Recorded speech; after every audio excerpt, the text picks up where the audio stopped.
ទល់យ៉ាងគិតចងចាំចិនរូបពួកយើងនៅស្រឡាញ់មើលទៅអូនគិតច្រើនពេកហើយមិនមែនល្អទៅដងបងមិនប្រែប្រួលខំម្ដងណាឡើយមិនដែលគិតថាស្ដាយក្រោយអូនជាមនុស្សចុងក្រោយសូមដាក់បង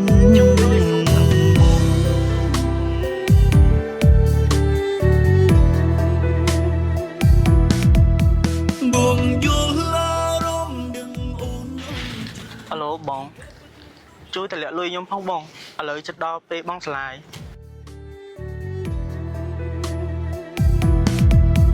បងយល់ឡារំដឹងអូនចិត្តតែក៏ពិតមិនដូចជាអូនគិតទេ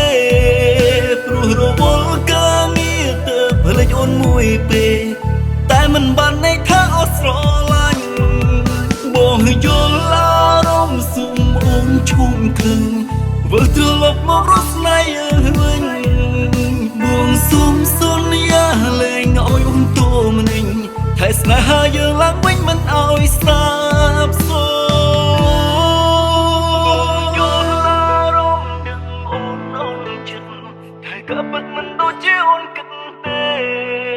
ព្រោះរវល់ការងារទៅផ្លេចអូនមួយពេលបងមកបាយឈឺបងម៉ាក់បងឈឺបងយល់ឡារំសុំអូនឈុំខឹងវិលត្រឡប់មករស់ស្នេហ៍វិញបងសុំសន្យាលែងឲ្យអូនទូម្នេញតែស្នេហាយើងឡើងវិញមិនឲ្យសាបសូន្យ